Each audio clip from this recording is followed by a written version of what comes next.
Hello, everybody, and welcome back to Cryptic Humility. As always, I'm going to put the top 10 cryptocurrencies on the screen and their pricing here for your review. We have a lot to talk about today. I did take a glance at the news, but before we get into any of that, I wanted to mention to you guys that I am going to be moving the show to be posted primarily on Tuesdays. It could be Mondays or Tuesdays. I'm just realizing that the Sunday stress of the podcast is really not aligning with how I want the show to operate. So I'm going to be moving it to Mondays and Tuesdays posting wise. And easiest way to keep track of when weekly episodes drop is just to turn on our notifications so you understand when a podcast episode has been uploaded. But anyways, yeah, Mondays or Tuesdays for the podcast episodes. And I really wanted to mention too that we always post the weekly news on X. There are some weeks that I do not post the weekly news because we're posting guest speakers or doing live interview posts. So you can always come back to the podcast to find everything you need if you're following us on social media as well. So back to the current news. Yes, I took a look at the current news this week, but I actually want to capitalize on what I promised we'd talk about last week, which is digital IDs and a little bit of Dubai statistics that I think are important for us to dive into. So before we get into digital IDs, I need to personally bully everybody that is listening to this if you do not use Apple Pay. If you do not use Apple Pay, I have a serious question for you, and that is why? Because Apple Pay makes your life so much easier. I was talking in the last podcast episode that I don't even bring my wallet anywhere anymore unless I have to, like if I wanted to get a drink out somewhere.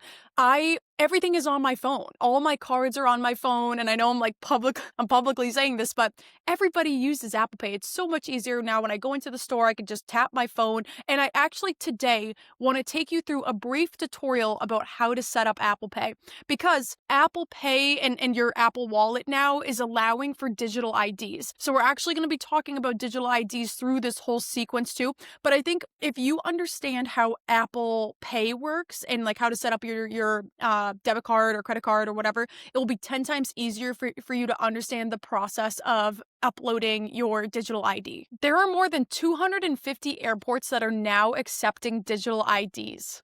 Down below, I linked tsa.gov. Please check that out. It is full of information. We're also going to be talking about the certain states within the United States that are achieving the digital IDs, so stay tuned for that. We're going to get all the information out there today, from setting up your digital ID, if that's something that you're interested in, to hearing about other countries that are getting involved in this, to understanding what states in the United States are getting involved in this, risks, benefits, everything you need to know. Quick disclaimer for the United States. So digital IDs are only accepted for domestic travel. They're not accepted for international travel. So if you are living in the United States right now, you still would need to bring your passport, your actual physical ID, depending on what state you're located in and where you're traveling to. So like regardless, you should always bring your tangible ID and your passport, but this is now a innovative way to be having everything in one central place on your phone. Google Wallet, Samsung Wallet, and also your Apple Wallet, your Apple Wallet we're going to be talking about primarily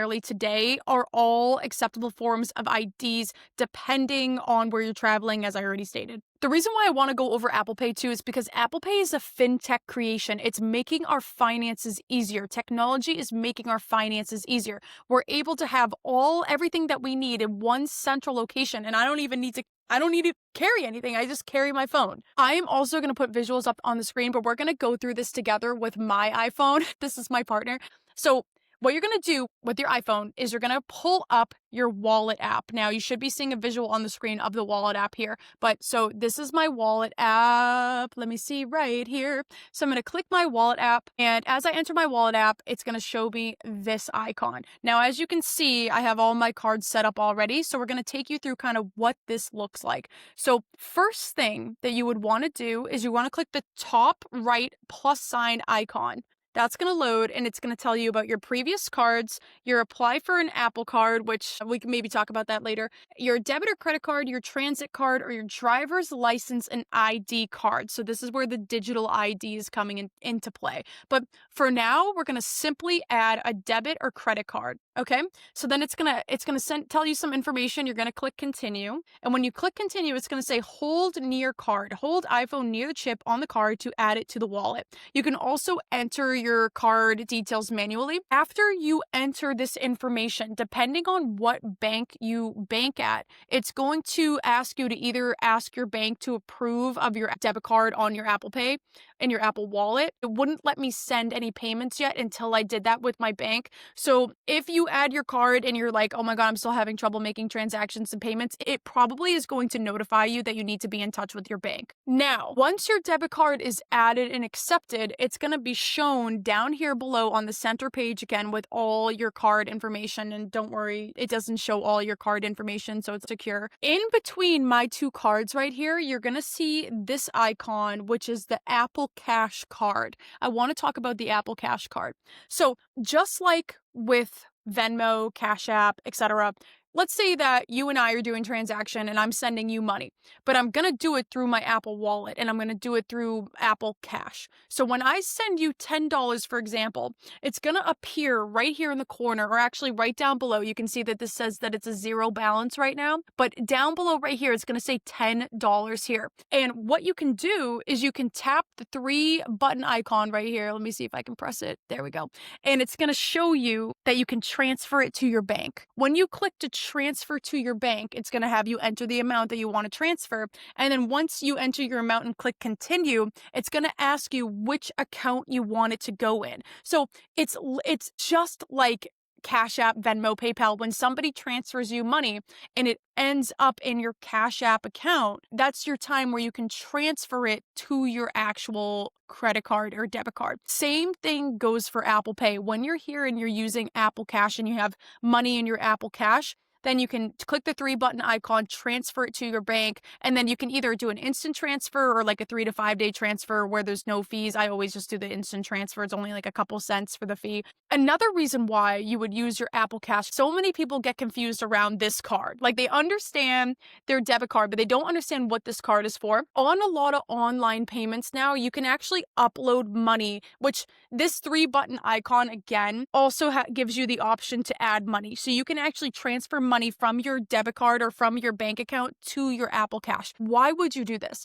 So one of the big reasons why you would do this is because a lot of online companies now allow you to pay through your Apple Cash. Like if it's just like if you loaded your balance. So now I transferred money to my Apple Cash. Let's say I'm ordering something online and they don't have my debit card stored like, Amazon might. This is like a totally random website. Sometimes they allow you to use your Apple Cash card. So then I don't have to run out to my car, grab my card, punch in the numbers, everything would already be there on the screen for me through my Apple Cash. So that's another way you can use your Apple Cash. So let's keep going into this. I want to explain a few other features that I think are really important. One of the other really cool features about your Apple Pay and your Apple Wallet that I love is that if you're going to a concert, if you're going to an event, if you're going to the Topsville Fair, which is like a local event in the North Shore area, only a select few people would know.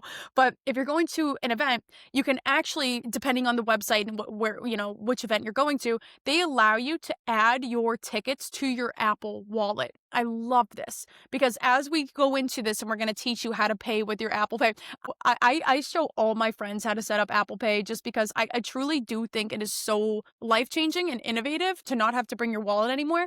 But before we get into teaching you how to pay, I want to talk about the digital ID and which countries and states actually accept it. So for starts, we're going to go into states. So I'm going to click the icon again, like I said, the plus sign, add to wallet, and it's going to bring me to driver's license and ID cards. And in this, it has a selection of all the states so far in the United States that are accepting digital IDs. Now, I'm going to give you a couple, or actually I might just read through this really quickly for you guys. So we have Arizona, California, Colorado, Georgia, Hawaii, Iowa, Maryland, Montana, North Dakota, Ohio, Puerto Rico, West Virginia. If you clicked Arizona, and then you clicked continue, it would ask you to scan the front of your ID, and I'm assuming it's probably going to have you scan the back of your ID as well. What I did for you guys is I linked down below the exact steps and processes to be able to do this from Support Apple, so you can actually do the step-by-step down below in the podcast descriptions if you happen to live in one of these states and you want to be able to add a digital ID. And in these states, for domestic travel, they actually accept a digital ID for the TSA, so it highly depends on where you're traveling to. Of course, you should always bring your tangible ID, as I stated. But yeah, what does your Apple Wallet not do? So you can You can store tickets there. You can store all your credit and debit cards there. You can upload money to your Apple Cash card, which allows you to do things and pay things online. You can now have your digital ID there. You can send money to your bank account. You can add money to your Apple Cash. Everything will be stored in one location for you. And we're going to get into security and security concerns too. So don't worry, we're going to touch upon with the technology behind this. Can it be trusted? So the most important thing, and I'm teaching you guys this, when you go to the store and you want to pay, you go up to the register or self-checkout. I would stress doing self-checkout for this to start. So obviously I have my phone here like this. I'm going to double click the lock screen. You need to show your Face ID, and it's going to bring you to this screen where you can choose which card you want to pay with. So if I tap up like this, then I have a bunch of options of which card I want to pay with. Let's say that I just want to pay with my credit card, for example. It's going to show my Face IDs to accept the payment, and it should show like this. And I'm just going to tap my phone onto the card reader, onto the main screen at the store that you are purchasing from. You're going to hear a click. It's going to go off, and it's going to accept the payment for you. Depending on what card you're using, sometimes it will be able to read if it's a debit card, so you enter your PIN, and that is it. You double click the lock screen, you pick which card you want to use, and you tap your phone until you hear it click or you hear the machine click, and then you're all set. It is so much easier than me pulling out my, I have 1,000 things in my hand and I'm pulling out my card, and then I'm trying to figure out which card I'm using. Then I got to put the chip in, and then the chip isn't working. Then I got to take it out and try to swipe it. It's so much easier to just use your phone. And one of the biggest things that I advocate for on the podcast is I try to promote not only innovation, but evolution. Watching my parents' generation and some people not evolving to the technology, inevitably, you're just making your life 10 times harder. Like staying old school. Like it's so much easier in the long run to just grow and evolve with technology. So my biggest suggestion would be to learn how to use Apple Pay. I gave you a little bit of a step-by-step tutorial. I have all the guidelines down below in the podcast. Check it out. And if you are in one of those states where you could upload a digital ID, I highly suggest you do so. And actually, getting into this even further, the United States is very far behind on this train of digital IDs. There are a ton of countries that have already implemented this like for all of their citizens. So let me read you guys some examples. So we have India, Singapore, Canada, Sweden, Germany, Japan. These are all countries that are already implementing a digital ID. And let me see. So Japan has a national digital ID system. Germany has a digital ID program. Sweden has a digital ID system that's widely used. Yeah, India has a national ID system, which includes a security digital QR code. So there's so many countries that are already implementing this. The United States is somewhat behind, which is crazy to say. So now, the most important question of all with the digital IDs is, Vanessa, how are we going to prevent from hackers, from scams, from illegitimacies? Let me preface to you guys and remind you guys that this still happens with tangible IDs.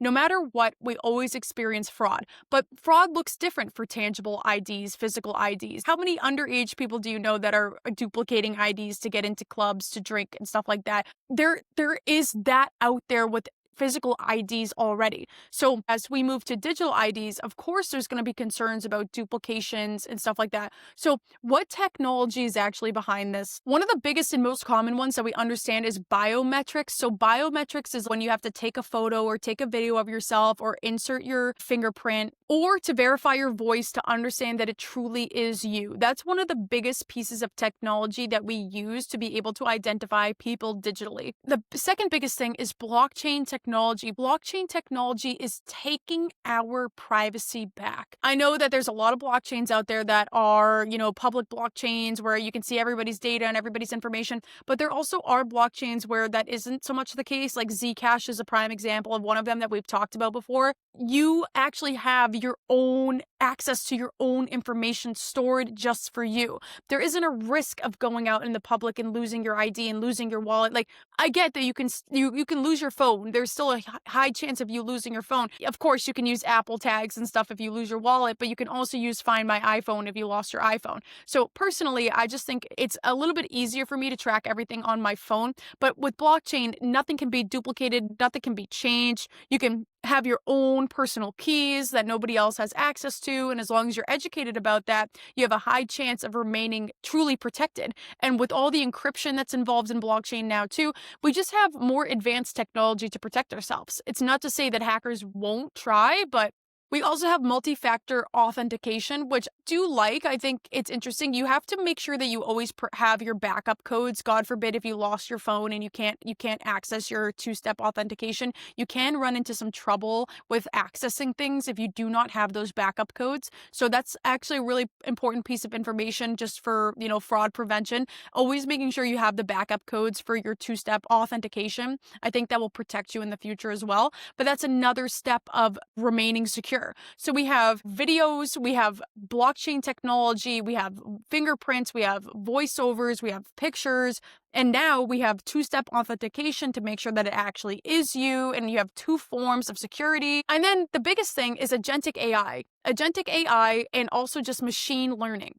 Our computers are now learning to see the red flags so much more, learning to see patterns so much more, being able to find solutions without even us needing to intervene. So this is all a part of agentic AI. This is evolving. It's not to say that we're not going to have issues with digital IDs. The pros of digital IDs is convenience. Everything is in one spot, one direction. The cons is that we still are risking putting too much trust into technology, too much care into AI, and not enough into just traditional tangible things. So this can be a risk, but I truly do think that we are evolving towards this, and I am encouraging everybody to evolve with us. It makes me sad when I go to my local CVS and I see the cashier there helping somebody that is like scrambling through their cash and their ID and stuff. Now, don't get me wrong, we still do need the cashier, and I know I'm kind of going on a tangent here because people always talk about, oh, well, isn't AI and, what about the cashiers at Walmart? If I start using Apple Pay and now self-checkout, do we really even need them? Like, we're not using cash anymore. We're always going to be needing managers. How many times do you go to Stop and Shop and you weigh the item wrong and then it says, hold on, help is on the way. We're always going to need somebody to be overseeing these kind of things. And as AI increases, and we've talked about this to a couple people on the street, but as AI is growing, so are different kinds of jobs going to be growing. Yeah, sure, we might have entry-level jobs, AI doing those things for us, but now we're going to need managers, we're going to need engineers, we're going to need new people to be managing and monitoring this stuff. So I kind of disagree when people say, oh, AI is going to be taking our jobs. I just think we're evolving into a new world. AI is never going to be perfected. There's always going to be a human that's needing to monitor things, in my opinion. So at least for the next 100 years, who knows where we'll be then, but we can talk about it then, not now. All right, let's get into some Dubai statistics. So, wow. Last week we talked about Dubai, and I said that Dubai is kind of like the crypto land, the land of all lands for crypto. Why is it the crypto land? What is so fascinating about Dubai? Is it too good to be true? Let's talk about some topics today that make Dubai intriguing, but also some truth that could be shed within that. One of the biggest things is the UAE allows for a tax-free environment for crypto. So if you're living in Dubai, whether you're mining crypto, you're trading crypto, you're selling crypto, you're holding crypto, there's no capital gains tax, there's no income tax on crypto, which means that crypto is kind of, and I don't want to say a free-for-all because they do have regulations there, but there's so much opportunity, more opportunity to gain in crypto if you're living in Dubai. The number one reason why a lot of people migrate to Dubai, or you might hear, and we'll talk about this again, but you might hear about millionaires and multimillionaires moving to Dubai that are involved in crypto. Why is that? It's because there are a lot of lax tax obligations in Dubai. I'm reading a lot of these statistics from justice.gov too, so I'll share that below if you guys are interested in listening. But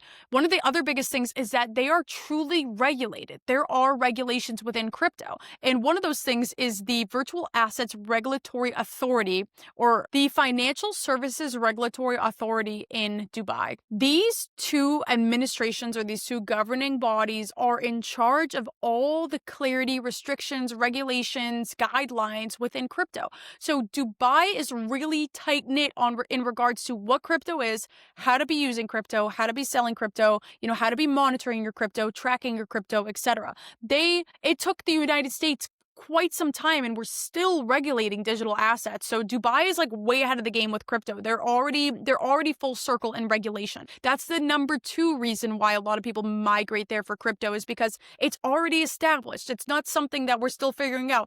Maybe slightly, but not to the extent of the United States. However, like everything, not all that glitters is gold. So if we get into this a little bit further and we're talking about some scandals that have happened in Dubai, there are quite a bit of scams, fraud, and illegitimacies that have happened in the space over there too that would be, we would be doing an injustice if we didn't touch upon. One of the biggest ones is the one that we talked about last week with Roman Novak. Roman Novak was a crypto multimillionaire that scammed a bunch of investors, and then he fled to Dubai. And as he fled to Dubai, and we learned last week that he actually got killed due to like kidnapping and stuff like that. It was a crazy story. Feel free to check it out in last week's episode. But we see that he was a crypto scammer and a crypto fraud, but he fled to Dubai because there's a lot of flexibility there for crypto. And he was posting about his lavish lifestyle in Dubai, which I feel like a lot of crypto multimillionaires do in Dubai. So there was a lot of risk involved in that, but he was not a fair player in the crypto space. One of the largest crypto fraud Ponzi schemes to ever exist was the OneCoin fraud. I'm going to list that down below from the SEC website, so you can also check that out. Or was it? Justice.gov that I listed down here below. This was one of the biggest crypto scams that ever occurred. They used Dubai shell companies to purchase luxury properties. So again, another huge scam scheme that happened in the crypto space, but was associated with people in Dubai. Oh, wait, it doesn't even end there. We also had another scam case called Hyperverse. This one is the SEC website that I linked down below. Definitely check out this whole scam too, but he's still operating in Dubai with other associated projects. And I believe that this scam was like $340 million. You guys can fact check me down below in the link that I provided. But again, another huge scam provided by somebody that is living in Dubai. Oh, but wait, it's not over yet. The last piece of juice that I have for you guys before we close out this podcast episode is that investigators have found large scam factories in Dubai where individuals are forced to work and try to scam innocent people into phony crypto investment opportunities. So not all that glitters is gold in the Dubai space. Of course, I'm sure there are many legit. I actually had somebody on the podcast that has an office in Dubai who is a very legit, very amazing person. His name was Jaden Sage. Make sure to check out his podcast episode. He was truly the real deal. Obviously, we had him on Cryptic Humility, but there are so many scams out there that happen in the crypto space. And Dubai is one of the biggest avenues. There's no tax on crypto. At the time, there was not a lot of regulation in crypto. I mean, especially when these scams came out. I'm not exactly sure how that would play out in Dubai now, but take caution.